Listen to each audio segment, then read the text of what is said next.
Ya, kita akan masuk ke bagian yang lain dalam hermeneutik khusus, yaitu tentang nubuat. Ya, bagaimana menafsirkan nubuat? Kita paham ya, kita mengerti bahwa dalam kitab PL, kitab Perjanjian Lama, itu banyak sekali kita jumpai nubuat. Ya, bahkan di kitab PB juga ya banyak ya nubuat yang disampaikan. Ya, tapi mungkin kita lebih mengerti nubuat yang paling banyak disampaikan adalah di kitab PL. Ya, dan kita juga harus mengerti tentang penggenapan-penggenapan dari nubuat-nubuat itu.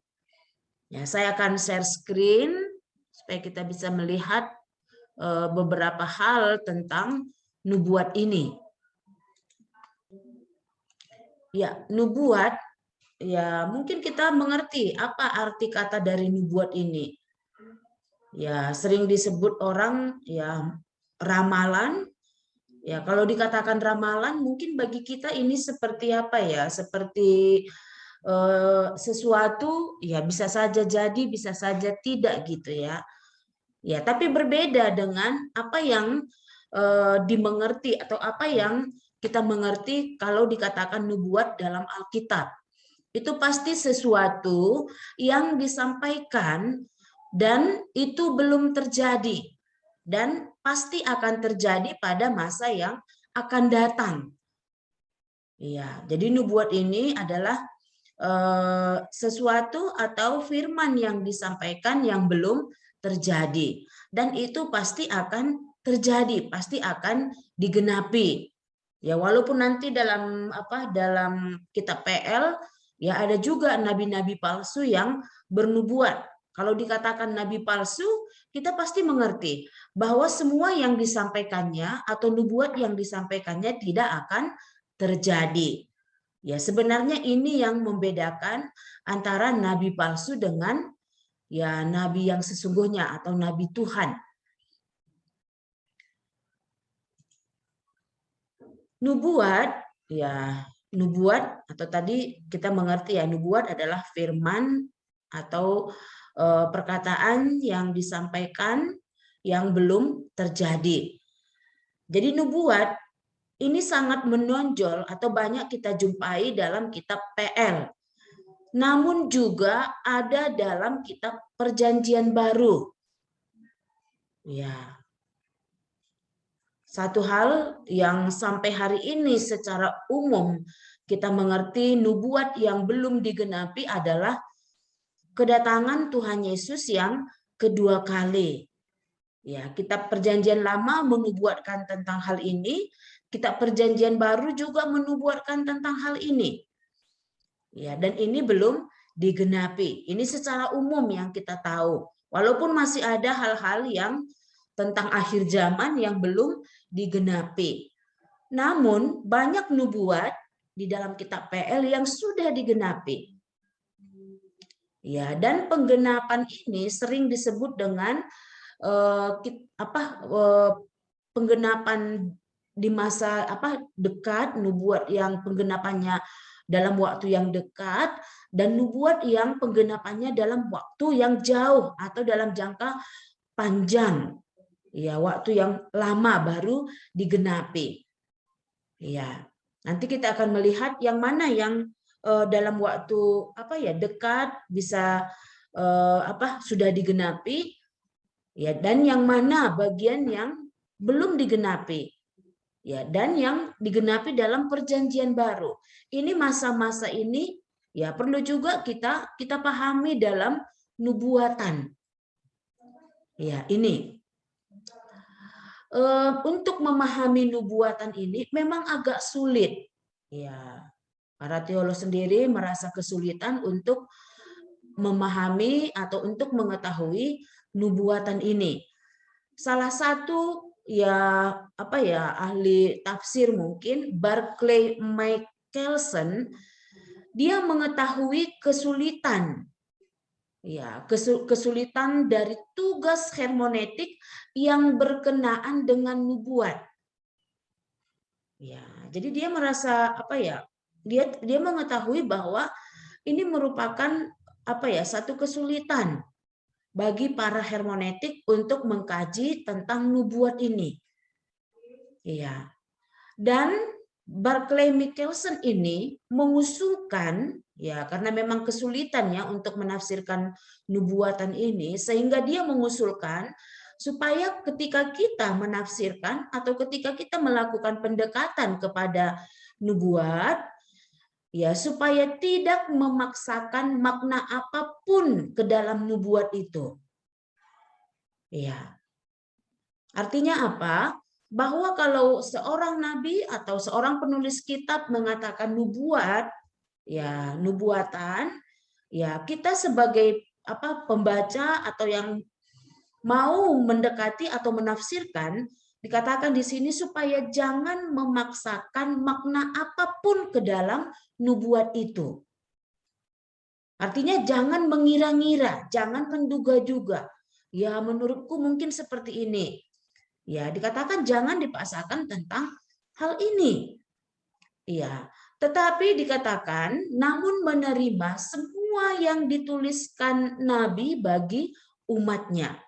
Artinya apa yang dituliskan, apa yang disampaikan oleh Nabi dalam nubuat itu, itulah yang disampaikan oleh Nabi kepada, ya apakah kepada raja, kepada imam, atau kepada orang Israel, atau mungkin juga kepada bangsa-bangsa lain.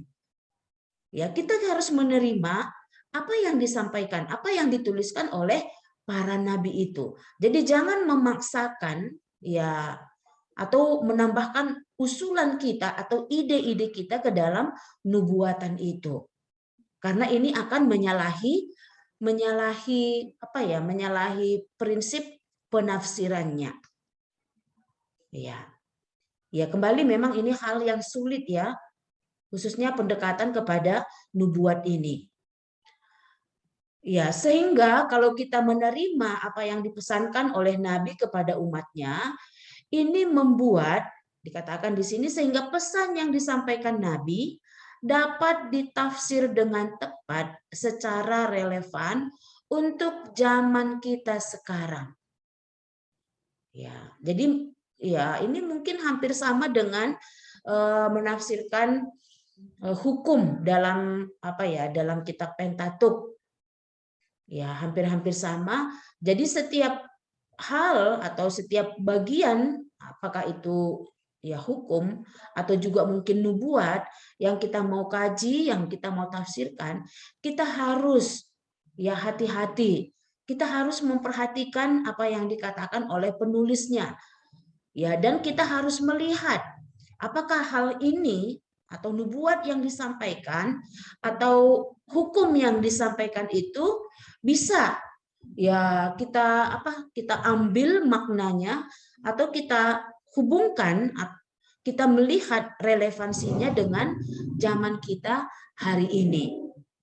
Ya, kembali kita harus memperhatikan apakah ini ya memang bisa atau dapat direlevansikan dengan zaman kita hari ini. Ya. Nanti kita akan melihat tentang nubuat-nubuat ini. Kemudian ada banyak hal yang perlu dipertimbangkan. Jadi dalam pendekatan atau ketika kita mau menafsirkan nubuat, ada beberapa hal. Ya, di sini bahkan dikatakan ada banyak hal yang perlu dipertimbangkan atau yang perlu diperhatikan. Sehingga ya tugas atau penafsiran terhadap sastra nubuat ini ya bisa tercapai atau bisa kita dapat ya seperti misalnya kita harus mengerti tentang jabatan nabi. Ya, karena biasanya yang bernubuat itu adalah nabi. Ya. Jadi kita harus paham dulu natur daripada jabatan nabi itu.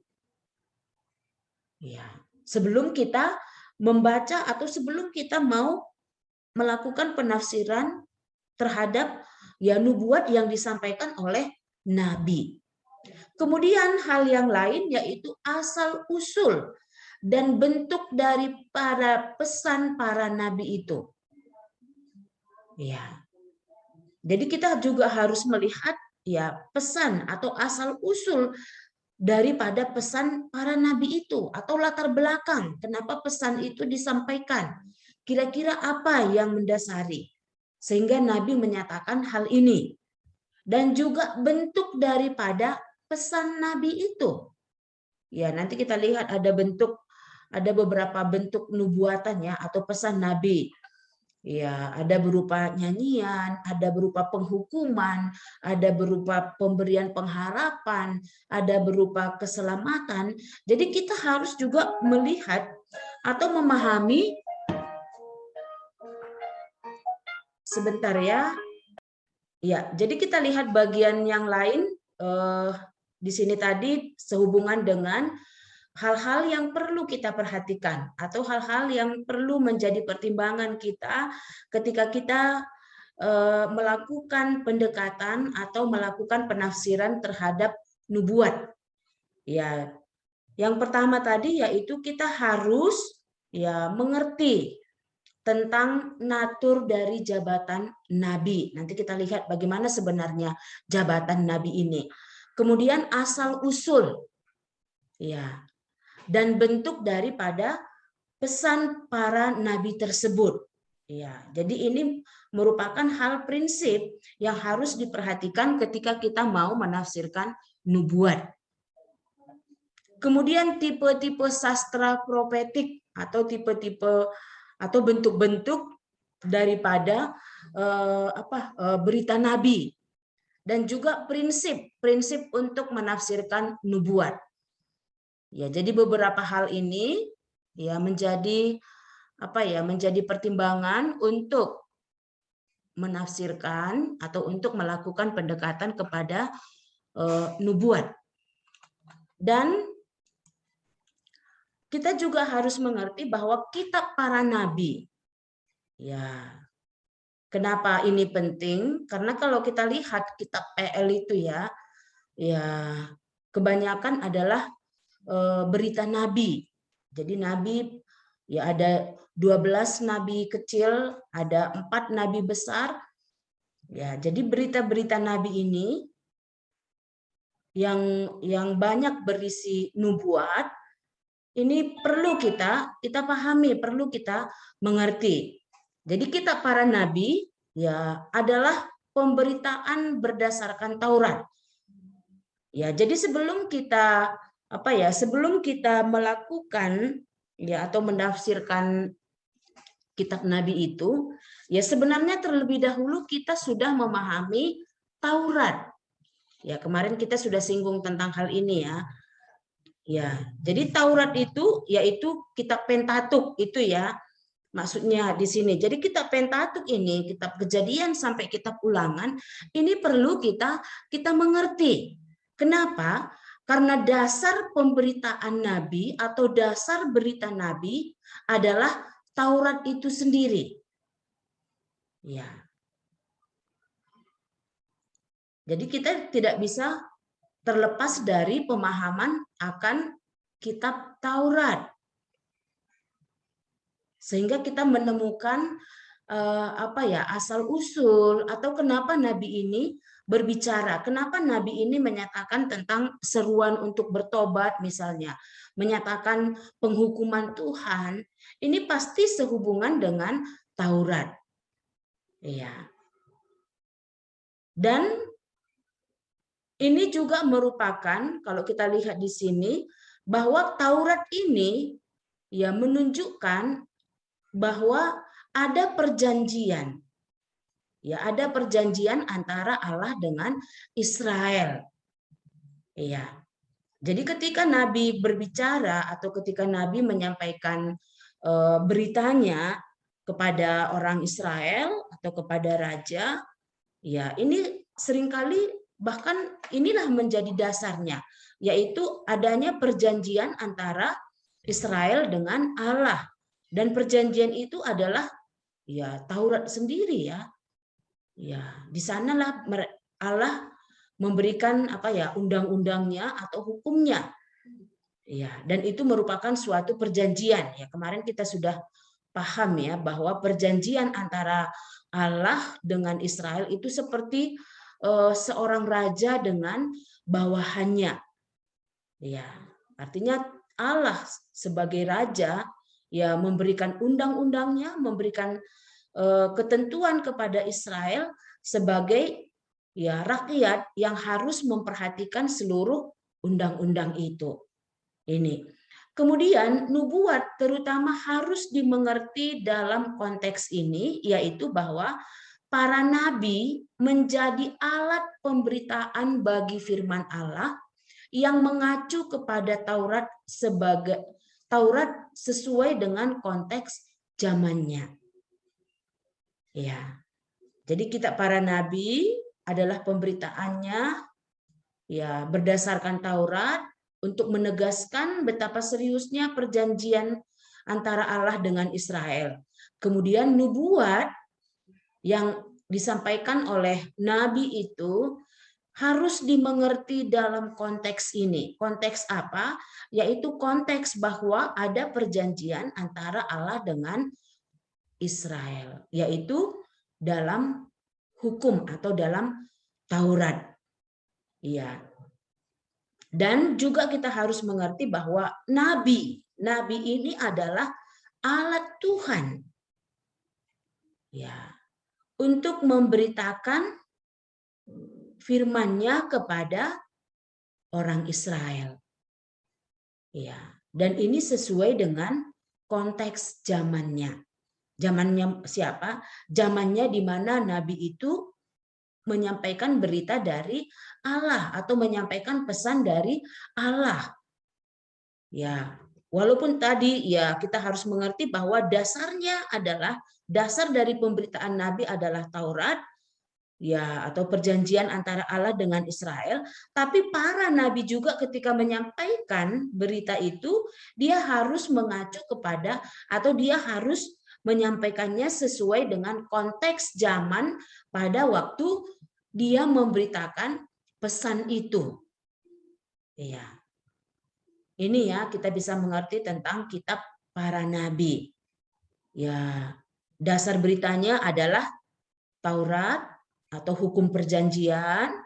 Kemudian ketika dia menyampaikan hukum perjanjian itu menyatakan berita dari Allah, dia harus harus berbicara sesuai dengan konteks ya konteks pada zaman itu atau situasi, apakah situasi nabi dan juga situasi keadaan bangsa Israel ketika dia menyampaikan berita itu. Ini ya. Kemudian kita bisa juga lihat dalam kitab-kitab Mazmur misalnya, karena di sana juga ada nubuat ya. Dalam kitab Mazmur juga ada nubuat.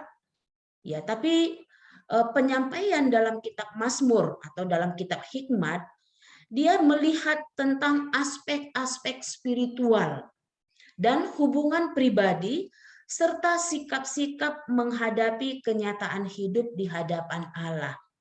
Jadi dalam kitab Mazmur atau dalam kitab Hikmat, ya di sana ketika kita berjumpa dengan dengan nubuat, ya kalau ada nubuatan, ini dia berupa aspek-aspek yang sehubungan dengan kerohanian atau spiritual dan hubungan pribadi. Ya, pribadi antara misalnya ya Tuhan dengan dengan Musa ketika misalnya dia menyampaikan suatu nubuat di sana, atau misalnya Daud ketika dia menyampaikan nubuat tentang Mesias. Ya. Jadi di sana kita melihat nubuat itu bersifat aspek spiritual dan hubungan pribadi.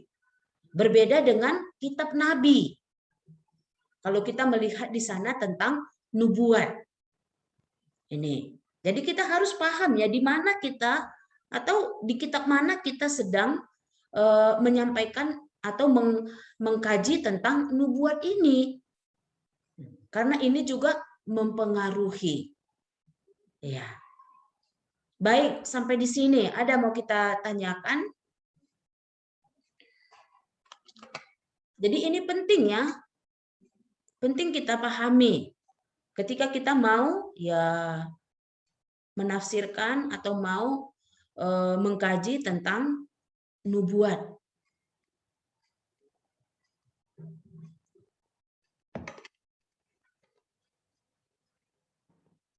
Kemudian hal lain yang perlu kita lihat, ini masih sehubungan dengan apa ya, dengan bagaimana tentang nabi, ya karena salah satu hal tadi kita harus mengerti ya tentang natur seorang nabi, ya. Dalam bukunya, ini ada bukunya Gordon Fee dan Douglas Stuart, dia menyebutkan 3 alasan mengapa para nabi muncul khusus ya pada saat krisis dari sejarah. Jadi kapan nabi itu muncul? Karena tadi kita melihat bahwa hal yang perlu kita perhatikan tadi bahwa ini tadi ya, kapan atau asal usul daripada nabi tersebut. Ya. Bagaimana natur dari jabatan nabi tersebut? Ya, sehingga kita bisa memahami nubuat yang disampaikannya. Ya, sehingga dalam bukunya Gordon Fee dan Douglas ini dia menyebutkan ada 3 alasan. Ya, mengapa para nabi ya muncul. Ya, atau kenapa nabi dibangkitkan oleh Allah untuk menyampaikan pesannya kepada orang Israel, apakah kepada rakyat, kepada raja, atau kepada imam. Ya, ini beda dengan imam ya. Apa bedanya imam dengan nabi? Apa bedanya imam dengan nabi? Kalau imam itu perantara antara umat Israel dengan Allah. Kalau nabi itu pembawa pesan dari Allah sendiri. Jadi Allah berbicara di hadapan nabi itu ada yang mau penyampaian pesan Allah lah, itulah nabi. Ya, baik. Terima kasih. Yang lain, apa yang kita mengerti tentang nabi dengan imam?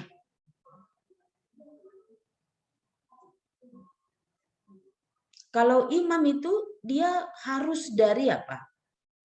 Harus dari keturunan Harun atau harus dari golongan imam. Dia bersifat turun-temurun. Itu kalau imam ya. Ya, jadi tidak ada imam yang di luar daripada keturunan imam. Tapi kalau nabi, dia bisa saja bukan keturunan nabi. Ya, makanya di sini tadi dikatakan bahwa nabi itu muncul itu pada saat ya terjadi sesuatu krisis di tengah-tengah bangsa Israel. Makanya kita lihat ada nabi yang bukan dari golongan nabi. Misalnya Nabi Amos. Dia dari mana dia? Apa pekerjaannya?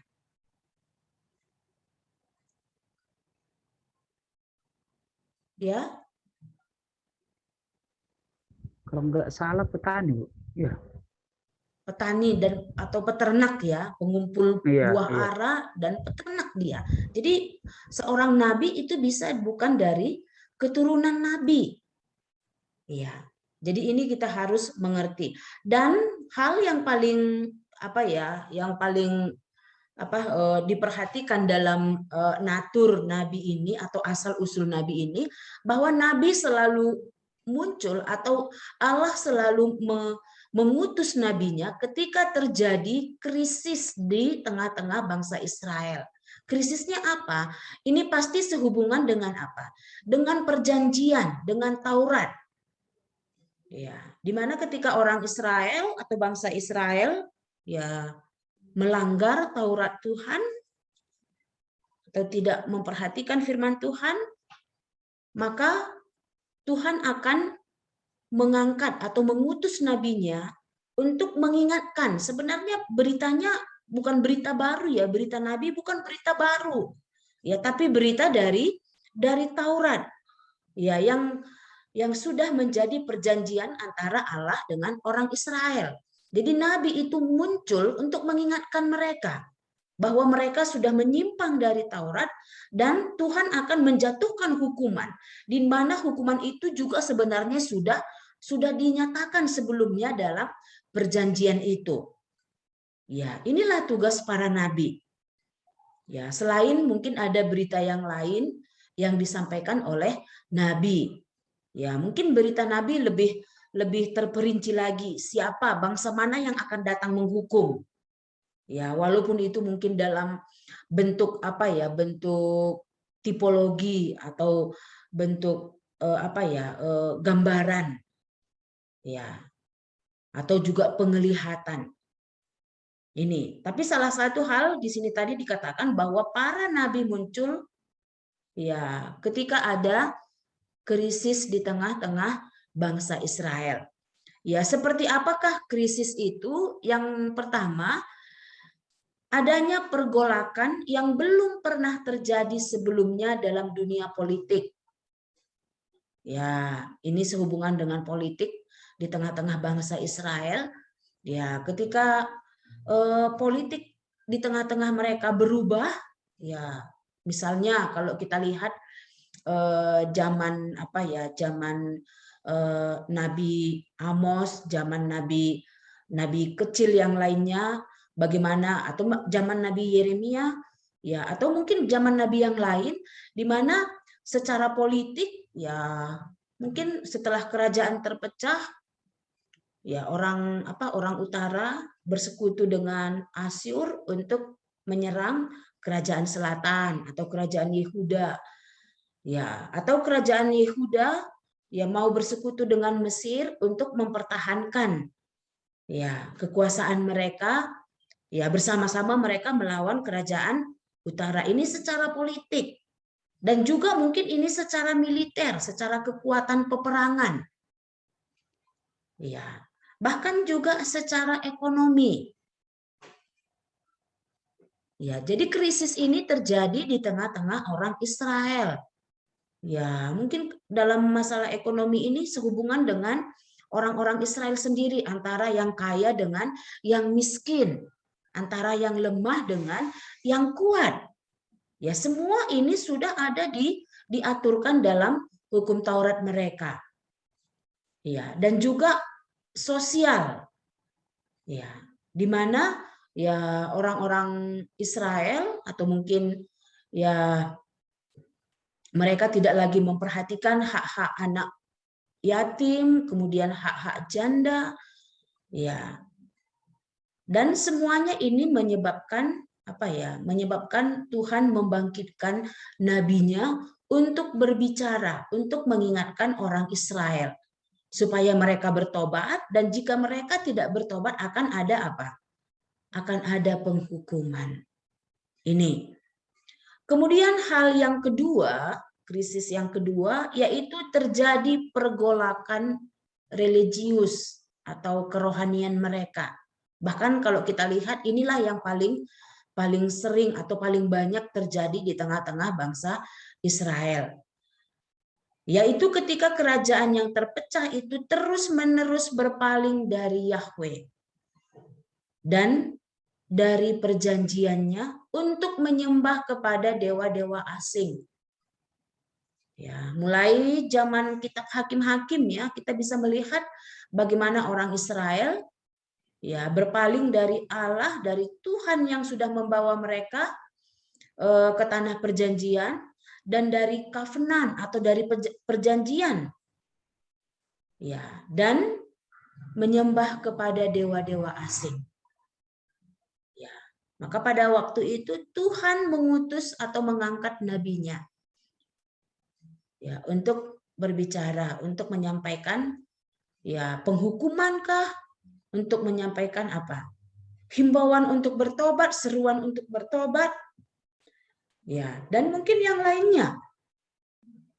Ya, kemudian yang ketiga, ya, adanya pergeseran dalam populasi dan batas-batas nasional yang menyebabkan kondisi yang terus tidak tenang. Ya, ini perebutan kekuasaan ya. Ya, kemudian menggeser batas atau milik seseorang. Ya, ini kalau kita baca dalam kitab 1 Samuel, kemudian kitab Raja-Raja, ya ini akan bisa kita jumpai situasi-situasi ini, krisis-krisis ini. Ya, karena nabi itu berbicara, ya ada yang berbicara pada zaman raja-raja itu. Memang pada masa itulah nabi diangkat. Ya, mungkin pada zaman Raja Daud, ya. Kalau pada zaman Raja Daud, siapa nabi yang berbicara? Nathan, Bu. Nathan, ya, walaupun Nathan tidak ada bukunya, ya, tidak menulis. Kemudian ada juga setelah itu ada Nabi Elia, Nabi Elisa, kemudian muncul nabi-nabi yang lain, ya, seperti mulai Nabi Amos sampai nanti Nabi Yeremia. Ya, kerajaan Israel menjadi tawanan. Ya, jadi ini semuanya ya berita nabi atau nubuat nabi ya disampaikan kepada orang Israel ketika hal ini terjadi di tengah-tengah orang Israel, ketika terjadi krisis. Ya. Berita ilahi atau berita nabi menjadi sangat diperlukan ketika terjadi krisis ini. Ya, kenapa? Ya memang ada Taurat pada mereka, ya. Ada undang-undang kepada mereka. Tapi apa? Tapi mereka tidak memperhatikan, tidak kembali kepada undang-undang mereka, kepada hukum yang sudah Allah berikan kepada mereka. Ya, atau mungkin juga walaupun mereka, ya, kalau zaman Yeremia misalnya, orang-orang Israel mereka masih biasa ke bait Allah, dan juga zaman nabi-nabi yang lain mereka masih melakukan ya rutinitas ibadah mereka. Ya, tapi di sisi lain mereka melanggar ya hukum yang lain. Ya, sehingga perlu nabi muncul di tengah-tengah mereka. Ya, dan kita lihat di sini, ya, kita lanjutkan. Ya, jadi dengan adanya semua gejolak atau krisis ini, ya berita nabi sangat diperlukan. Dan Allah memilih sarana nubuat untuk memaksa orang Israel menyadari bahwa Allah sedang berbicara kepada mereka. Ya, kita sudah memahami hal ini, ya, bahwa kenapa nabi muncul, kenapa Tuhan mengutus nabinya, karena terjadi pergolakan atau gejolak atau krisis di tengah-tengah orang Israel. Ya, krisis seperti apa? Ya, tadi ada dalam hal politik, militer, ekonomi dan sosial, kemudian juga yang lebih sering bahkan itu yang banyak terjadi, ya, dan banyak yang diperingatkan oleh para nabi, yaitu pergolakan ya religius atau kepercayaan mereka, di mana orang Israel berpaling dari Tuhan, ya, kepada dewa-dewa asing. Kemudian ya adanya pergolakan atau pergeseran populasi atau batas-batas nasional, sehingga situasi atau keadaan di tengah-tengah orang Israel tidak tenang, sehingga diperlukan ya berita nabi. Dan di sini dikatakan bahwa Allah memilih sarana nubuat. Ya, jadi dengan nubuat ini kita juga bisa mengerti, ya, ini merupakan satu peringatan awal, ya, dari Allah sendiri. Allah tidak langsung menjatuhkan hukuman, tapi Dia menyampaikan sesuatu, menyampaikan teguran, ya, dan menyatakan apa yang akan terjadi. Ya, dan Allah selalu ya mengingat perjanjiannya dengan orang Israel. Ya, jadi nubuat ini, berita nubuat ya dari Allah ini dikatakan di sini bahwa ini untuk memaksa orang Israel ya menyadari bahwa mereka ya atau bahwa Allah sedang berbicara. Karena dalam berita nabi ya para nabi berbicara apa? Allah berfirman. Ya. Dan ya ini menunjukkan bahwa Ya, Allah sedang berbicara, sedang memperingatkan atau sedang menyatakan penghukumannya kepada orang Israel. Ya, kemudian hal lain yang perlu kita mengerti. Ya, tadi ini masih sehubungan dengan nabi itu sendiri yang menyampaikan pesan dari Allah, yaitu tentang sejarah nabi. Ya, bagaimana nabi ini muncul? Kenapa nabi muncul? Ya. Aktivitas bernubuat sudah dimulai cukup awal. Ya, bernubuat tadi atau nabi itu adalah seorang yang menyampaikan pesan dari Allah. Ya, jadi tentang bernubuat ini sebenarnya bukan hanya dimulai ya zaman raja-raja Israel atau masa kerajaan Israel. Tapi sebenarnya aktivitas bernubuat ini sudah dimulai cukup awal. Ya, mulai dari Abraham, karena Abraham juga disebut nabi ya. Dalam Kejadian 20 ayat 7, ya, namun ia tidak pernah berbicara sebagaimana nabi berbicara. Maksudnya bagi apa itu? Ya, kalau kita lihat dalam kitab nabi-nabi, nabi berbicara demikianlah firman Tuhan. Tapi kalau Abraham tidak, karena ya Allah sendiri berbicara kepada Abraham hal-hal yang harus dilakukan oleh Abraham. Ya, bukan untuk menyampaikan pesan kepada yang lain, tapi kepada Abraham sendiri. Ya, walaupun nanti ada juga disampaikan oleh Abraham misalnya kepada kepada Lot atau kepada yang lain, kepada raja di Mesir. Ya. Kemudian sejarah nabi berikutnya, Harun adalah nabi bagi Musa. Itu dikatakan Tuhan sendiri ya ketika Musa berdalih bahwa dia tidak pandai berbicara. Sehingga Tuhan katakan, baik aku akan menjadikan Harun menjadi nabi bagimu. Ya, menjadi alatmu, juru bicaramu untuk menyampaikan pesan kepada Mesir atau kepada Firaun. Jadi dengan hal ini dapat dimengerti bahwa nabi itu adalah menjadi juru bicara. Iya. Kemudian Miriam juga disebut nabi. Ya, saudara perempuan Musa dan Harun ya. Ini dalam Keluaran pasal 15 ayat 20, yaitu ketika dia menyanyikan nyanyian Musa. Khususnya referensi dari nyanyian Musa. Maksudnya apa? Bahwa di sini dari apa yang dilakukan oleh Miriam ini, ya sebenarnya juga menyampaikan pesan. Ya, pesan dari Allah, bagaimana Allah melakukan sesuatu atau hal yang besar ketika membawa orang Israel keluar dari Mesir. Ya.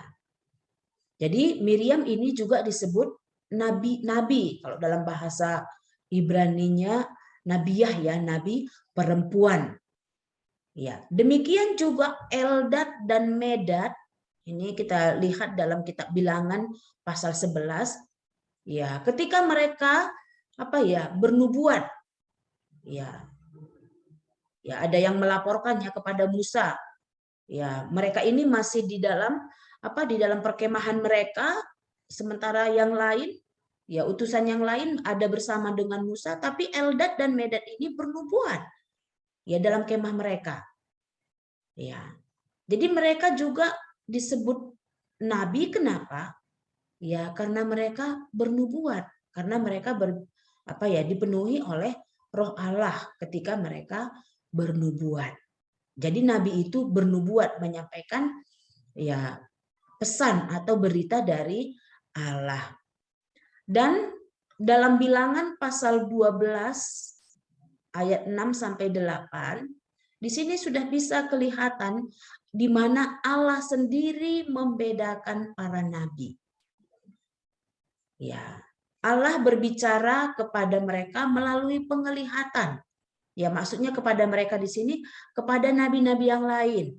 Ya, misalnya kepada Abraham, kepada Musa, atau nanti kepada Yeremia, kepada nabi yang lain. Tetapi kepada Musa, kita lihat Allah berbicara dengan berhadapan muka. Ini caranya. Tapi yang penting di sini adalah apa? Bahwa Allah menyampaikan pesannya. Allah berbicara kepada nabi untuk disampaikan kepada umatnya. Ya. Jadi ini kalau kita melihat tentang sejarah nabi. Ya, bahwa nabi itu sebenarnya sudah bukan mulai ya zaman raja-raja, tapi sejak Abraham, sejak Allah ya berbicara kepada Abraham, sebenarnya kenabian sudah dimulai atau pekerjaan nabi sudah ya dimulai. Ya, karena Allah ya bernubuat juga ya menyatakan kepada Abraham, khususnya dalam Kejadian pasal 12 ya. Ya, pergilah ke negerimu, aku akan memberkati engkau, aku akan membuat engkau menjadi banyak. Ya, aku akan membuat keturunanmu banyak. Ya, melalui engkau aku akan memberkati semua bangsa-bangsa di muka bumi. Ini adalah ya nubuat. Ya, yang akan Allah genapi melalui Abraham. Ya, sampai di sini ada mau kita tanyakan? Jadi bisakah kita mengerti bagaimana sejarah Nabi ini?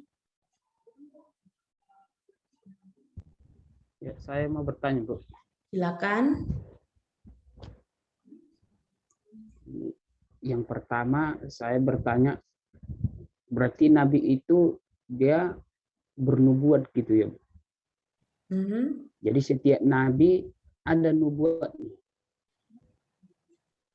Yang kedua, yang saya mau tanya, kalau tadi Ibu bilang bahwa Nabi itu dia datang pada masa-masa krisis, muncul gitu ya, masa-masa krisis, baik dalam politik maupun perekonomian maupun sosial maupun religius, kan gitu, Bu. Tapi bagaimana dengan seperti siapalah di zaman hakim-hakimnya, seperti Gideon, seperti Simpson, dia kan ada di masa-masa krisis bangsa Israel pada waktu itu. Kenapa enggak dikategorikan sebagai nabi? Ya itu. Baik. Karena mereka pun dalam masa-masa krisis, baik dalam politik maupun perekonomian di situ pada zaman itu gitu. Terima kasih, Bu. Baik, ya. Padahal Allah juga berbicara ya, mengangkat hakim ya dalam zaman hakim-hakim. Kenapa mereka tidak dikatakan nabi? Ya, kita lihat dalam misalnya Gideon, misalnya siapa ya, si Simpson, Yefta, dan hakim yang lain. Apakah mereka ada bernubuat? Tidak ya, mereka di sana hanya apa? Hanya sebagai hakim atau pembebas bagi orang Israel ketika mereka apa? Ketika mereka jatuh ke dalam dosa. Atau mungkin bisa juga, kenapa tidak muncul nabi pada waktu itu? Kan itu juga masa krisis, itu tadi ya. Ya, padahal itu juga masa krisis. Kenapa pada masa itu tidak ada nabi? Ya, kalau kita lihat dalam apa ya, dalam pembagian, mungkin ini ya, dalam pembagian kitab PL, ya kitab hakim-hakim ini, dan juga mungkin ya ini masih apa ya, masih dekat dengan kitab Yosua. Ini kitab Yosua, di mana pada masa itu ya seorang pemimpin yang diperlukan, ya seorang pemimpin diperlukan untuk untuk membuat aman ya, aman tempat di mana mereka tinggal. Ya, karena pada waktu itu daerah-daerah yang menjadi milik pusaka mereka itu belum dikuasai sepenuhnya oleh mereka. Jadi yang diperlukan adalah seorang pemimpin untuk apa? Untuk Untuk merebut atau untuk menduduki daerah-daerah yang sudah menjadi milik pusaka mereka. Dan ya sebenarnya ya sama ya, masing-masing mereka pada zaman itu memiliki Taurat Tuhan ya. Ya, memiliki Taurat Tuhan untuk mereka perhatikan. Jadi kenapa pada masa itu belum muncul nabi? Ya, mungkin ya inilah cara Tuhan berbicara kepada umatnya. Ya, dan ya ada seorang mungkin seorang ahli teologi mengungkapkan dengan adanya sejarah kepemimpinan orang Israel, ini ya sejarah kepemimpinan di tengah-tengah orang Israel, yaitu mulai dari dari hakim atau nabi, kemudian nanti raja, ya, dan juga seorang imam. Jadi masa zaman hakim-hakim ini mereka menggolongkannya kepada zaman nabi. Ya. Dan dalam semua zaman ini tidak ada satu pun yang berhasil untuk mentaati apa yang dilakukan oleh Allah, oleh orang Israel. Baik zaman nabi atau hakim, baik zaman raja-raja, dan juga zaman imam. Ya, tidak ada satu pun yang berhasil. Sehingga nanti muncullah satu orang yang di dalam dirinya ketiga jabatan ini ada, yaitu Kristus sendiri. Dan dialah nanti yang berhasil, dan itu nanti waktu kedatangannya yang kedua kali. Ya, jadi dia mengungkapkan seperti ini dia melihatnya. Jadi zaman hakim-hakim itu dia sepertinya melihat zaman imam atau nabi. Ya. Ini dia ya. Jadi kenapa pada masa itu ya mungkin secara sederhana kita bisa lihat ya Tuhan tidak membangkitkan nabi, mungkin belum saatnya Tuhan membangkitkan nabi pada waktu itu.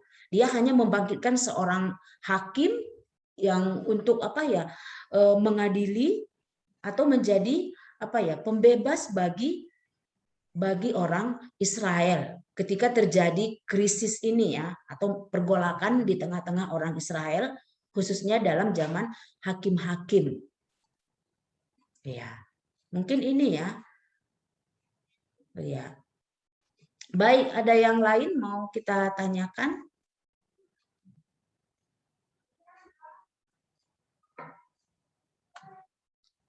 Baik, jadi kita sudah mengerti ya bagaimana sejarah munculnya nabi.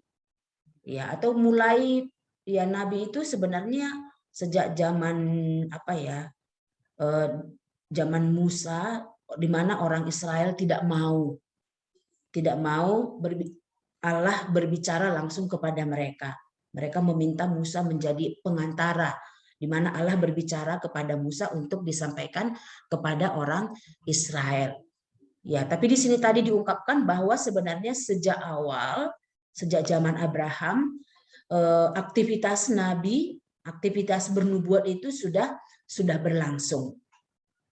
Ya. Kemudian hal lain lagi yang perlu kita ketahui tentang sejarah nabi ini, di sini dalam kitab-kitab sejarah, mungkin tadi itu juga pertanyaan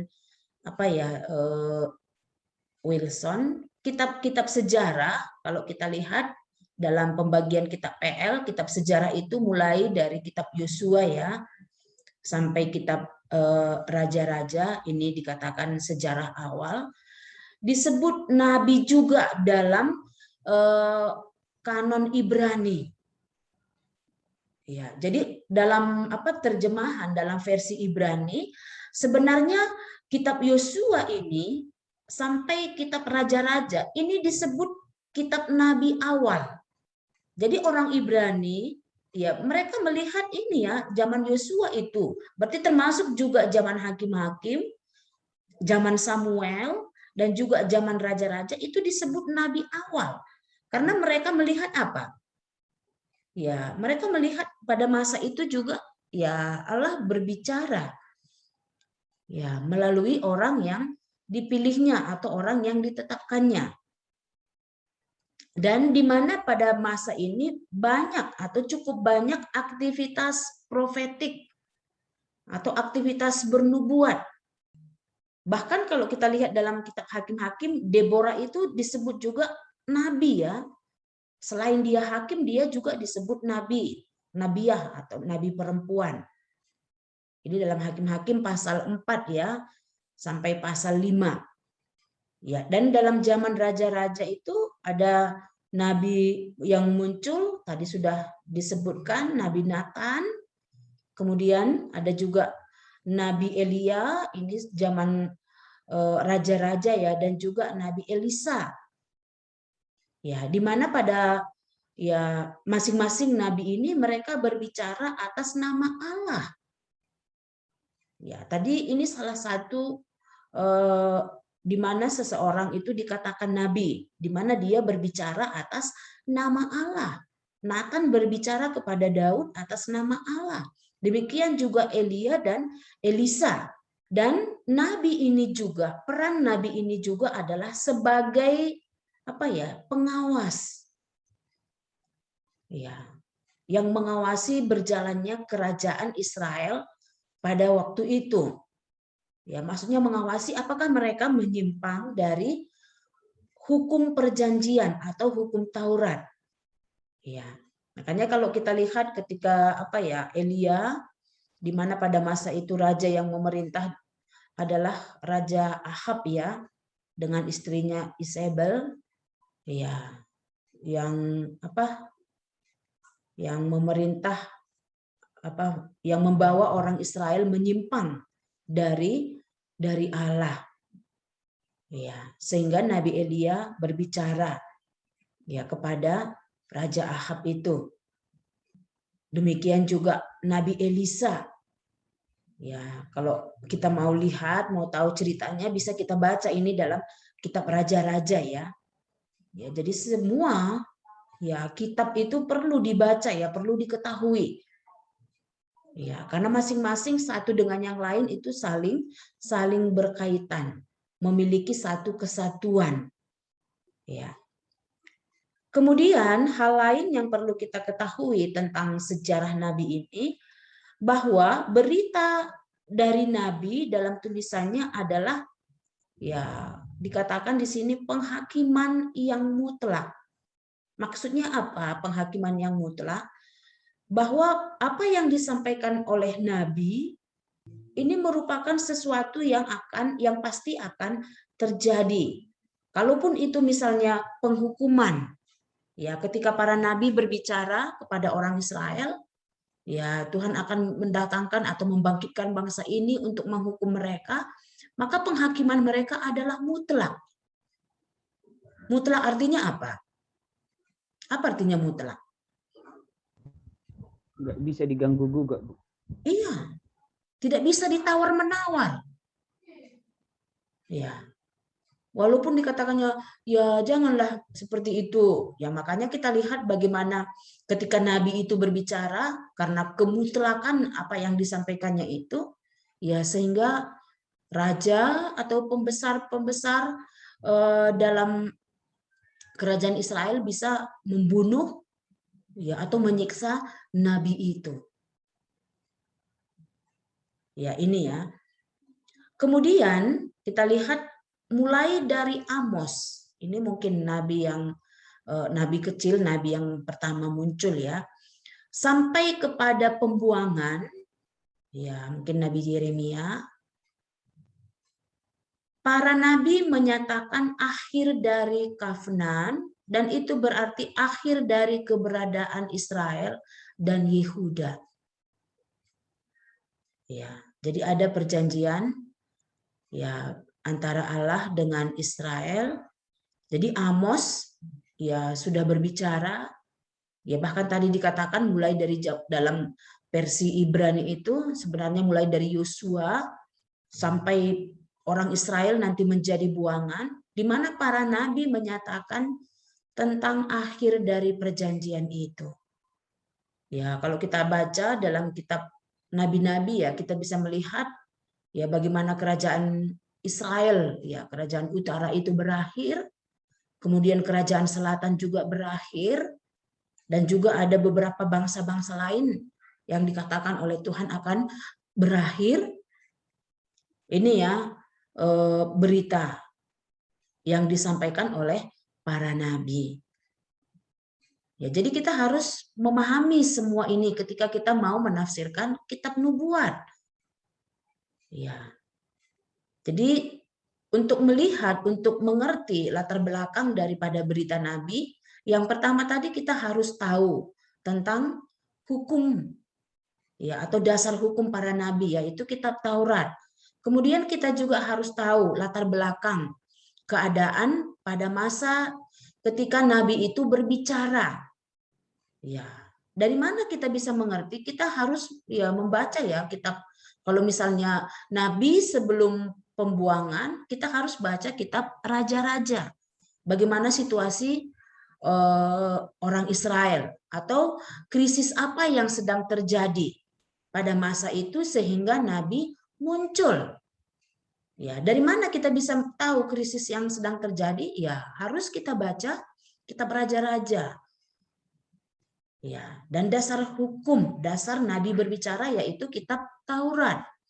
Ya, kalau misalnya nabi di masa pembuangan, ya kita juga harus lihat bagaimana situasi. Juga dasar daripada nabi berbicara yaitu hukum Taurat walaupun sudah di masa pembuangan.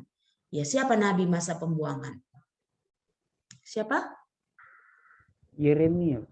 Yeremia Yesaya. Hah? Itu sebelum pembuangannya, Nabi Daniel, Nabi Yehezkiel ya, itu masa pembuangan. Kemudian setelah pulang dari pembuangan, kita juga harus tahu keadaannya pada waktu itu. Dari mana kita bisa tahu? Lihatlah sejarahnya. Ya, zaman Esra, zaman Nehemia. Ini situasi ketika mereka sudah pulang dari pembuangan. Siapa nabi yang muncul pada waktu itu? Siapa nabinya? Setelah pembuangan. Maleaki. Siapa lagi? Hagai. Siapa lagi?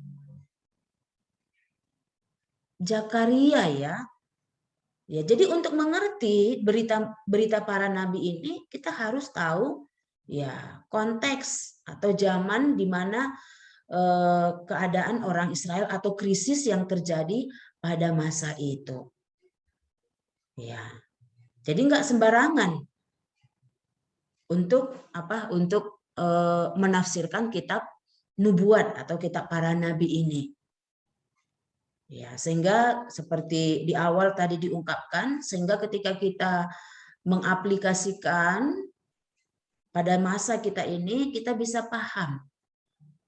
Kita bisa melihat relevansinya dengan zaman sekarang ini. Kemudian hal lain juga yang masih ya perlu kita pahami tentang nubuat ini yang masih sehubungan dengan nabi yang berbicara. Ada 3 tokoh pendahulu para nabi. Maksudnya yang mewakili tentang peran para nabi. Ya, yang pertama yaitu Musa. Ya, Musa merupakan sumber tradisi para nabi yang hubungan khususnya sebagai juru bicara bagi Allah dan penengah antara Allah dan Israel. Ya.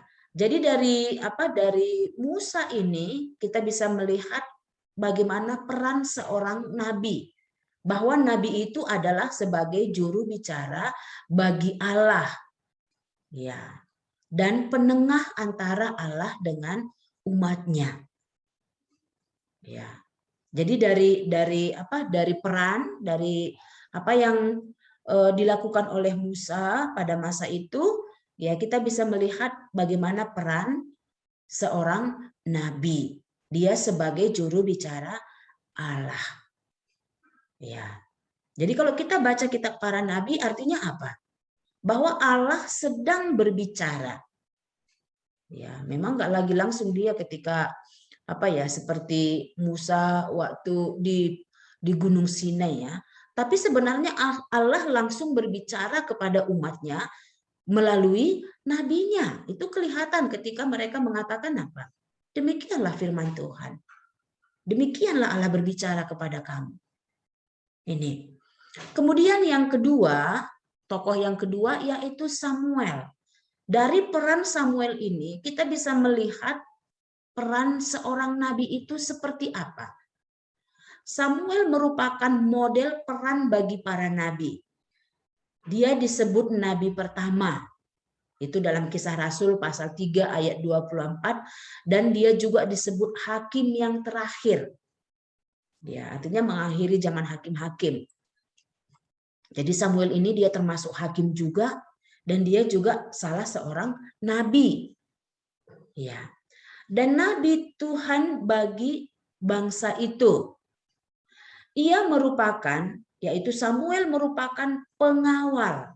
Tadi sudah disinggung atau pengawas dari pemerintahan Allah untuk menjaga bangsa Israel supaya mereka tetap setia kepada Allah. Ya, kita lihat ya sepanjang hidup Samuel ya, bagaimana perannya sebagai apa ya, pengawal atau pengawas masa di mana Allah sendiri sebagai pemimpin. Ini sebelum ada raja ya di tengah-tengah bangsa Israel. Ya, jadi Samuel sendiri sebagai penjaga ya supaya orang Israel tetap setia kepada Allah. Makanya kita lihat setelah Samuel tua ya, apa dikatakan oleh orang Israel? Ya, anak-anakmu tidak sama seperti engkau. Ya, pilihlah atau angkatlah seorang raja yang memimpin atas kami. Ya, yang mengawasi kami. Ya. Sehingga hal ini menyakitkan hati Samuel ya. Ya, tapi Tuhan sendiri katakan apa? Enggak apa-apa, berikan sajalah apa yang mereka minta itu. Tapi ingatkan mereka. Jadi dari peran Samuel di tengah-tengah bangsa Israel, kita bisa mengerti selain sebagai juru bicara Allah, nabi itu juga sebagai pengawas. Mengawasi umat Allah, apakah mereka setia kepada Allah atau sudah berbalik dari Allah. Makanya dari beritanya nanti kita bisa melihat bahwa di situ Nabi sedang mengawasi. Ya. Kemudian tokoh yang ketiga yaitu Elia. Ya. Elia membentuk arah dari para nabi. Meskipun ia tidak pernah memiliki kitab nubuat, ya, ia telah membangun suatu pola bagi nubuat malapetaka terhadap umat yang menyembah berhala dan merupakan nabi pertama dari para penuntut covenant terhadap bangsa itu. Maksudnya apa? Bahwa Elia adalah seorang nabi yang selalu menuntut orang Israel bahwa apa? Mereka sudah menyimpang dari perjanjian antara Allah dengan Israel. Ya, jadi dari peran Elia ini ketika dia apa ya sebagai nabi di tengah-tengah bangsa Israel, khususnya pada masa itu adalah kerajaan utara ya. Ya, di mana dia selalu menuntut apa? Menuntut ya perjanjian antara Allah dengan Israel. Dia selalu mengungkapkan bagaimana orang Israel sudah ya melanggar perjanjian itu. Ya, jadi kembali peran nabi itu adalah apa? Ya, menuntut. Artinya apa? Bahwa orang Israel sudah melanggar perjanjian itu. Yo, ini perjanjian antara Allah dengan engkau. Kenapa engkau melanggarnya? jadi dari ketiga tokoh ini kita bisa melihat peran nabi. Jadi dari berita nabi kita bisa mengerti, oh di sini nabi sedang sebagai pengawas, sedang sebagai penuntut, sedang sebagai apa ya, juru bicara Allah. Ya. Kemudian hal lain lagi, jadi untuk memahami nubuat itu tidak mudah ya. Ya, banyak hal yang harus kita kita ketahui, banyak hal yang harus kita pelajari terlebih dahulu. Kemudian ya John Eaton pada tahun 1997 dia membahas 4 hal tentang sumbangsih keagungan para nabi Ibrani. Ya, mungkin dia memperhatikan juga nabi-nabi yang lain. Ya, tapi dia melihat ada 4 hal yang paling agung. Ya, menurut apa yang disampaikan oleh para nabi Ibrani. Di mana para nabi Israel mungkin itu ya, dalam kritik mereka atas masyarakat, atas rakyat. Ya, jadi mereka berani menyampaikan kritik. Ya, artinya apa? Ada sesuatu yang tidak sesuai dengan hukum Taurat, ya para nabi ya mereka ya berani ya. Walaupun nanti raja sendiri yang harus diperingatkan, para nabi akan apa? Akan menyampaikan pesan dari Allah itu. Ya. Walaupun nanti ya para tua-tua orang Israel atau para imam orang Israel. Ya, padahal nabi itu sendiri misalnya seperti Amos, dia hanya seorang peternak atau petani yang dari tempat yang sangat yang sangat tidak terkenal, bukan dari golongan nabi. Ya, John Eaton melihat apa? Bagaimana para nabi orang Ibrani ini ya berani mengkritik raja, imam dan juga ya rakyat. Selain itu, dia juga melihat bahwa visi mereka tentang penyelamatan atau sesuatu tentang dunia baru dan tentang seorang penguasa yang menyelamatkan atau mesianis. Maksudnya apa? Bahwa para nabi Ibrani bisa melihat jauh ke depan, khususnya yang sehubungan dengan keselamatan. Ya, jadi beritanya ini adalah berita tentang Mesias. Ya. Seperti juga mungkin dia bisa melihat nabi yang lain, beritanya apa? Ya, maksudnya di sini ya mungkin ya agama lain juga kan punya nabi ya. Ya, tapi berita mereka seperti apa? Ya. Ini. Kemudian hal yang ketiga, bagaimana para nabi Israel ini bahwa pengabdian mereka ya atau pengabdian pribadi ya, mereka sepenuhnya ya atau memberikan hidup mereka sepenuhnya kepada Allah. Ya, ketika Allah memakai mereka, mengutus mereka, bahkan seringkali nabi itu sendiri sebagai alat peraga Allah untuk berbicara kepada nabinya. Ya. Misalnya siapa? Hosea. Hosea disuruh apa? Mengambil perempuan sundal itu menjadi istrinya. Ya. Ini maksudnya apa? Ya Allah sedang menyatakan apa yang sedang terjadi di tengah-tengah orang Israel, apa yang dilakukan oleh Tuhan. Ya.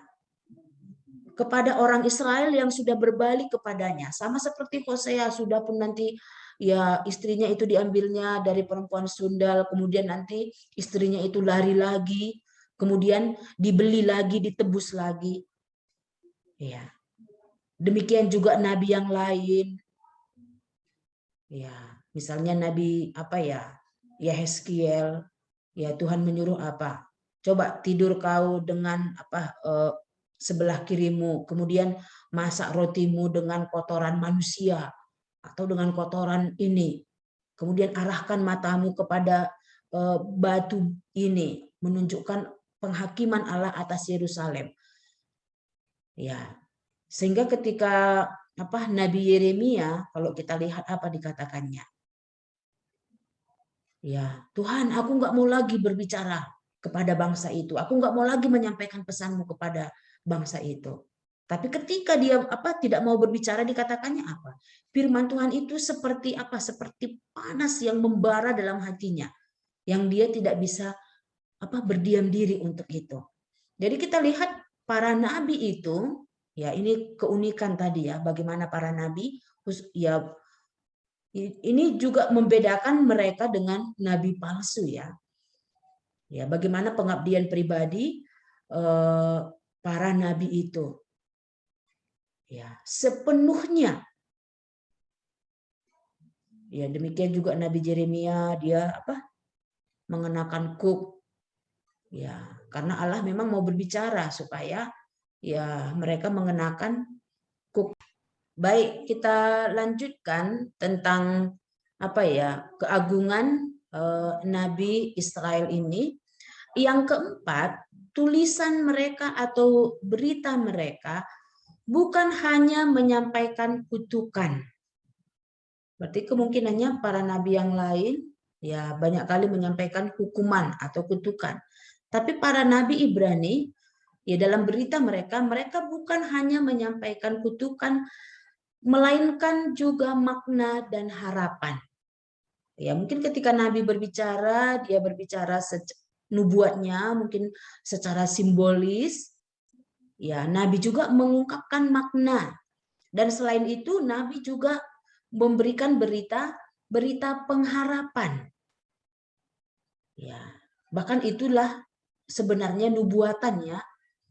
Ya, ketika dia menyampaikan penghukuman kepada orang Israel, ya, misalnya ketika mereka akan menjadi buangan, tapi para nabi juga memberikan harapan bahwa Tuhan akan mengembalikan mereka. Ya, khususnya pada zaman Nabi Yeremia ya. Ya, Tuhan juga menyatakan ya khususnya dalam pasal 31 itu kitab Yeremia tentang harapan-harapan orang Israel pada masa-masa yang akan datang. Padahal penghukuman itu sendiri belum sampai. Ya, jadi dalam berita nabi itu ya mungkin pada saat yang bersamaan dia menyampaikan teguran, dia menyampaikan penghukuman. Ya, dan dia juga menyampaikan apa? Harapan. Ya. Jadi nabi itu juga ya satu sisi dia di sana menjatuhkan hukuman, kemudian sisi yang lain juga dia menyatakan apa? Menyatakan pengharapan.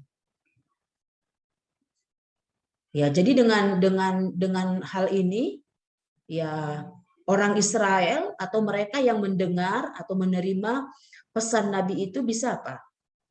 Ya, bisa Bisa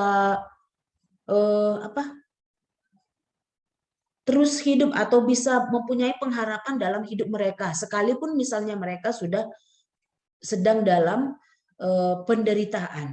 Dan hal ini juga membuat mereka bisa apa? Bisa mengenal Allah mereka. Allah yang menghukum mereka, namun ya di pihak lain Allah itu juga Allah yang setia, Allah yang ya berkemurahan bagi mereka, menyelamatkan mereka. Ya, kemudian kita lihat bagian yang lain, bagaimana sifat dan peran para nabi. Yang pertama, bagaimana panggilan atas para nabi. Ya, melalui suatu pengalaman pewahyuan yang supernatural. Jadi bagaimana seorang nabi dipanggil? Ya, panggilan kepada nabi itu bisa berupa ini ya. Ya, ini merupakan pengalaman mereka, mungkin melalui pewahyuan atau sesuatu peristiwa ya yang supernatural. Ya, kalau kita lihat misalnya panggilan Nabi Yeremia ya, itu melalui suatu peristiwa yang supernatural ya. Dia melihat suatu penglihatan ya. Kemudian Allah berkata, "Siapakah yang kuutus?" Baru dikatakannya, "Ini aku, utuslah aku, itu Nabi Yesaya ya. Iya. Jadi bagaimana Allah memanggil mereka ya untuk menjadi nabinya yang akan diutusnya, ya ada melalui pengalaman pewahyuan dan juga ya melalui hal yang supernatural, bukan hal-hal biasa ya. Ya, misalnya panggilan Yesaya dalam Yesaya pasal 6 itu ya, dalam panggilan Yeremia ya. Kemudian selain itu juga melalui sarana natural seperti Elia ketika dia melemparkan jubahnya kepada Elisa. Ya, itu sebenarnya panggilan Elisa untuk menjadi nabi ya. Ya, kemudian hal yang lain menunjukkan pengalihan otoritas dan kuasa dan dapat mencakup pengurapan. Ya, ini dalam 1 Raja-Raja 19 ayat 16, coba kita lihat. Juga Yehu, cucu Nimsi, haruslah kau urapi menjadi raja atas Israel, dan Elisa bin Safat dari Abel Mehola harus kau urapi menjadi nabi menggantikan engkau. Iya, jadi ini salah satu cara dalam panggilan nabi. Ya, ada yang diurapi. Kemudian dalam panggilan nabi ini berbeda dengan imam dan raja. Tadi sudah kita singgung ini ya. Nabi dipanggil secara langsung menurut kehendak Allah. Sementara imam dan raja mereka ya itu turun temurun. Ya, kecuali Raja Saul ya. Ya, tapi mulai Raja Daud, kerajaan atau raja yang akan memerintah itu semua dari keturunan Daud. Kemudian Nabi tidak lagi mengendalikan tujuan hidup mereka sendiri, melainkan menjadi milik Tuhan seluruhnya, seutuhnya. Ya, tadi sudah kita bahas juga tentang hal ini.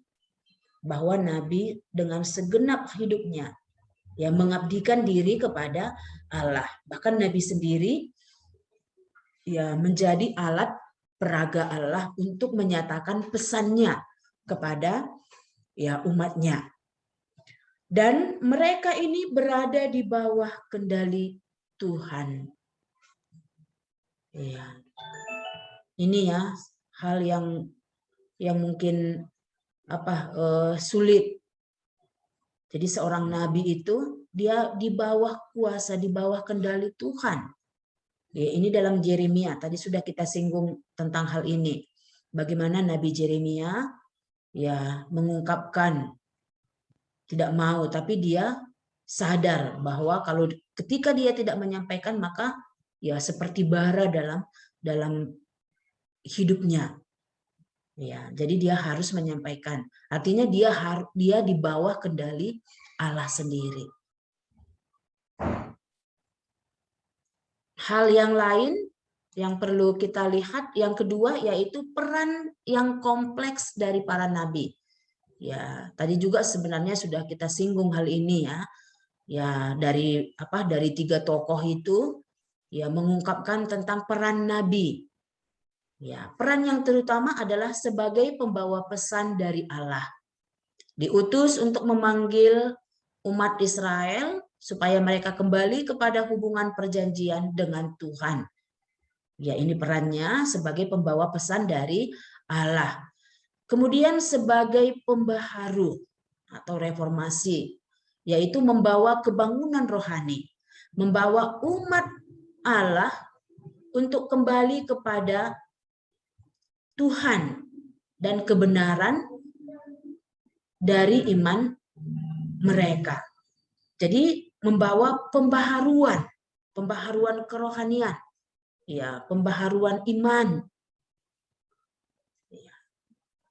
Tapi kita lihat banyak kali para nabi bagaimana.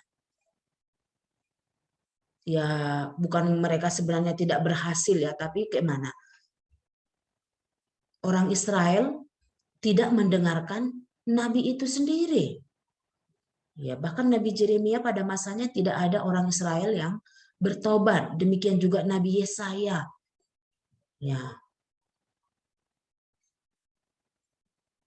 Walaupun dikatakan di sini mereka datang, mereka sebagai pembaharu ya, untuk membangun iman mereka. Ya, supaya mereka kembali kepada perjanjiannya. Kemudian seruan profetik, seruan kenabian agar Israel kembali kepada penyembahan Allah. Ya, penyembahan kepada Yahweh dan juga dalam ketergantungan secara harafiah ya dari para nabi, yang kemudian penyataan-penyataan yang telah diterima dari para nabi sebelumnya. Maksudnya apa? Ya, berita para nabi juga apa ya, memakai berita nabi sebelumnya. Ya, misalnya Nabi Daniel, dia kembali mengingat ya dalam Daniel pasal 9 apa yang dikatakan oleh Nabi Yeremia. Ya, kalau di sini diungkapkan bahwa Yehezkiel menggunakan berita Yeremia, kemudian berita Yeremia dan berita Yesaya juga mereka ya menggunakan pesan Hosea dan juga Yesaya ya menggunakan pesan Amos. Ya, jadi berita kenabian itu ya supaya ya tujuannya ini ya supaya mereka kembali menyembah Allah ya, dan beritanya itu ya tidak menentang nabi yang lain tapi bergantung kepada berita nabi yang sesudah mereka. Ya, kembali mereka mengingatkan apa yang dipesankan nabi sebelumnya. Ini. Kemudian para nabi sebagai perantara pelaksana kafenan, menyampaikan berkat, kutuk atau penghakiman dan juga janji mesianis. Ya, jadi para nabi dia sebagai perantara pelaksana. Maksudnya perantara pelaksana ya kalau kita lihat tadi zaman Elia ya, di mana Nabi Elia itu menuntut ya sebagai penuntut covenant. Ya, supaya orang Israel kembali ya memperhatikan perjanjian Allah dengan orang Israel. Karena di sana ada berkat kalau mereka setia, kemudian kutuk kalau mereka tidak setia. Dan juga ada pesan ya atau janji mesianis kedatangan Kristus. Ya mulai dari apa ya tempatnya di mana dia lahir, ya siapa orang tuanya, bagaimana pemerintahannya, bagaimana penderitaannya, bagaimana kematiannya, kebangkitannya, bahkan sampai kedatangannya yang kedua kali. Ini pesan, ini peran kompleks atau ya bukan hanya sebagai pembawa berita dari Allah. Kemudian yang ketiga, sifat dari pesan para nabi ini.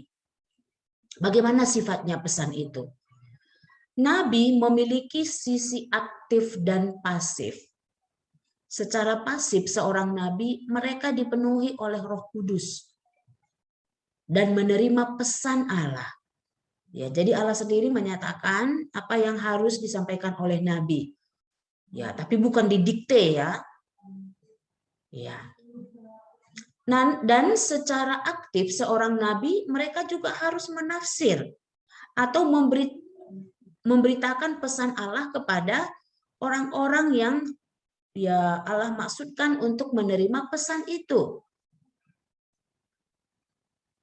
Ya, jadi ya ketika Allah menyatakan apa ya pesannya atau beritanya kepada para nabi, maka para nabi ya mengungkapkannya sehingga apa yang diungkapkan atau disampaikan oleh para nabi itu bisa diterima, bisa dimengerti oleh penerima atau pendengar dari pesan itu. Ya, jadi secara pasif dia ya dipenuhi oleh Roh Kudus, dipimpin oleh Allah, ya diberikan apa ya, diberikan kemampuan. Kemudian secara aktif para nabi juga harus menafsirkan. Ya. Misalnya kalau kita lihat ya ketika Yeremia mengatakan, apa yang kau lihat Yeremia? Dikatakan Tuhan, aku melihat ada kuali yang mendidih dan sudah terbalik. Kemana? Baliknya ke utara. Jadi waktu dia menyampaikan ini dia harus menyatakan makna atau menafsirkan dari pesan itu. Akan ada penghukuman. Dan itu segera dari utara. Ya. Jadi ini ya para nabi. Kemudian hal yang lain dalam sifat dan pesan para nabi ini, masa kini dan masa depan itu saling berkaitan. Ya, jarak sejarah, masalah penggenapan, aspek bersyarat. Ya, ini harus ya dilihat atau dimengerti oleh nabi ketika dia menyampaikan pesan itu.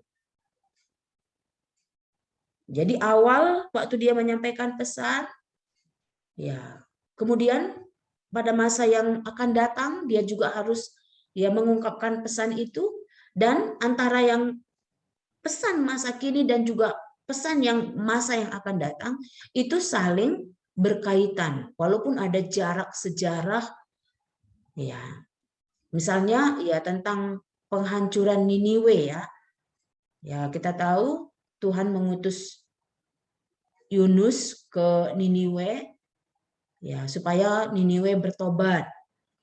Ya, namun di sisi yang lain kita bisa melihat bagaimana nanti Niniwe ya dihancurkan ya. Ya, tapi sebelum itu Niniwe dipakai oleh Tuhan untuk apa? Untuk menghukum kerajaan utara, bangsa Israel. Tapi nanti Allah akan menghancurkan Niniwe juga. Ya, tapi jarak antara pesan yang satu dengan pesan yang lain ya sepertinya terpisah, tapi ini memiliki saling keterkaitan. Kenapa Allah mengingatkan supaya Niniwe bertobat?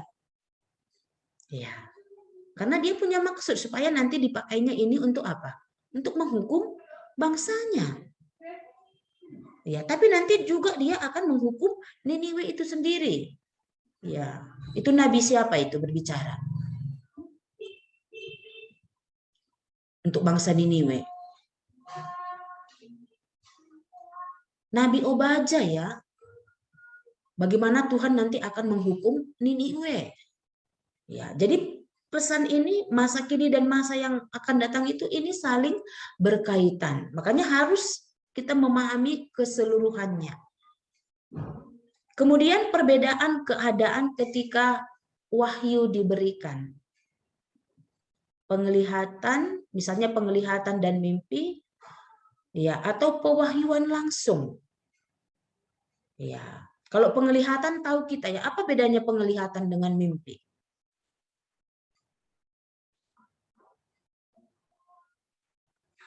Apa bedanya penglihatan dengan mimpi?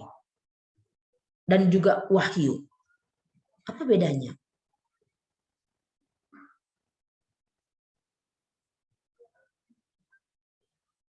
Kalau penglihatan itu seorang nabi itu sadar ya. Dia bisa melihat, misalnya seperti Yeremia tadi dia melihat pohon badam sedang tumbuh. Tapi kalau mimpi, ya itu dia tidak sadar, dia dalam keadaan tidur. Ya, Tuhan berbicara. Kemudian wahyu ini hampir sama dengan penglihatan. Tapi bisa wujud penglihatannya itu berbeda.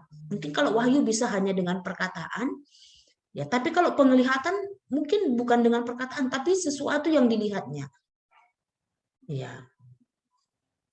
Ini dalam sifat dan pesan para nabi. Kemudian keragaman bentuk. Jadi semua ini harus kita pahami ya ketika kita mengkaji atau menafsirkan nubuat. Apakah nubuatnya itu disampaikan dalam penglihatan atau bentuknya dalam mimpi atau wahyu? Ya. Jadi ini harus diperhatikan dalam berita nubuat nabi atau berita profetiknya.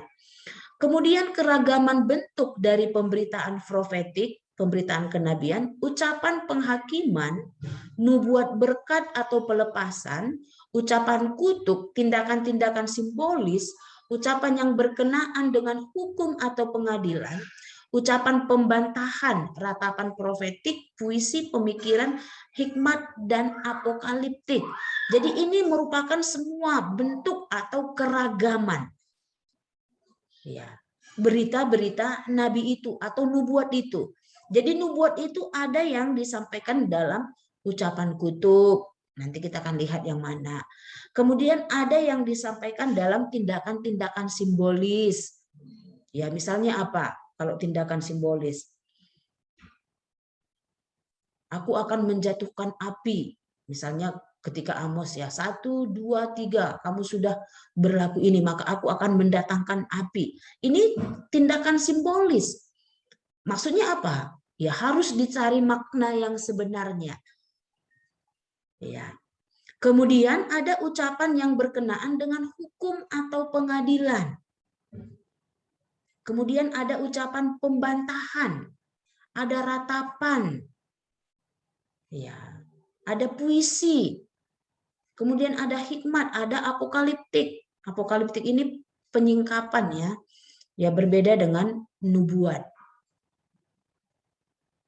Jadi ini merupakan bentuk-bentuk ya dalam pemberitaan atau bentuk-bentuk daripada apa ya berita yang disampaikan oleh para nabi.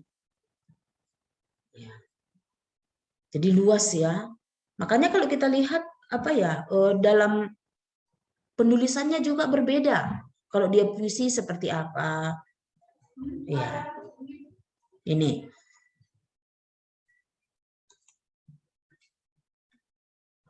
Ini jenis-jenis nubuatan. Jadi nubuatan yang disampaikan itu ada bermacam-macam jenisnya. Ya, yang pertama nubuatan bencana. Kalau dikatakan bencana kita pasti sudah tahu ya. Ya, ini pasti penghukuman ini. Ini pasti ya peristiwa yang akan ya menindas atau menghukum. Ya, bentuk yang paling umum dalam kitab para nabi adalah nubuatan bencana. Ya. Jadi kalau kita lihat berita nabi inilah yang paling umum bentuk nubuatan mereka. Baik nabi kecil maupun nabi besar. Ya. Nubuatan bencana mengandung unsur-unsur pengutusan atau panggilan untuk mendengarkan. Ya. Jadi ada seruan supaya mereka mendengarkan pesan nabi ini. Kemudian juga memberikan alasan. Jadi kenapa ya bencana atau penghukuman ini dijatuhkan oleh Tuhan ke tengah-tengah mereka. Kemudian penjelasan tentang situasi, formula pembawa berita dan prediksi. Ini bisa dilihat contohnya dalam 2 Raja-Raja. Ya, ada gangguan tadi ya. Baik, mungkin sampai di sini ada yang mau ditanyakan dulu. Sebelum kita, ya mungkin minggu depan kita lihat tentang jenis-jenis nubuatan ini ya. Ada yang mau kita tanyakan?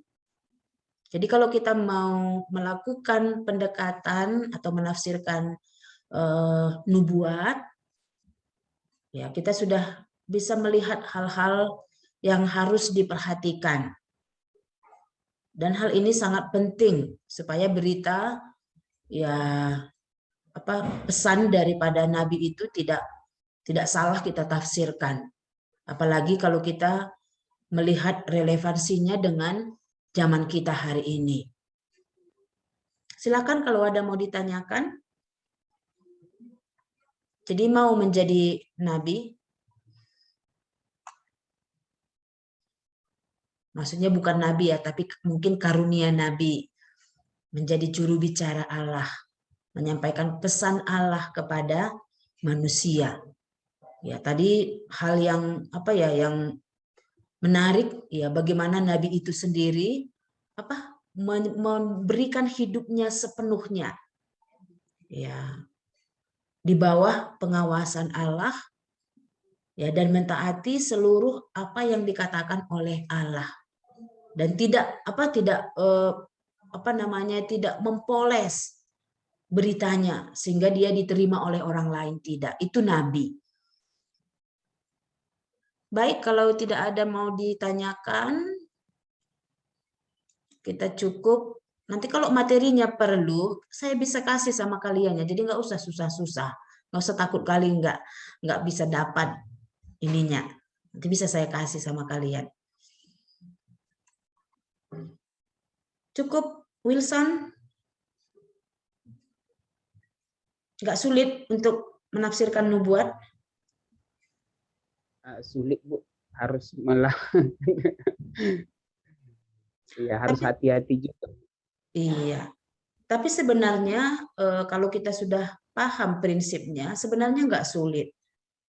Ya, tapi memang hal pertama kita harus mengerti dasar berita Nabi. Itu tidak terlepas dari apa?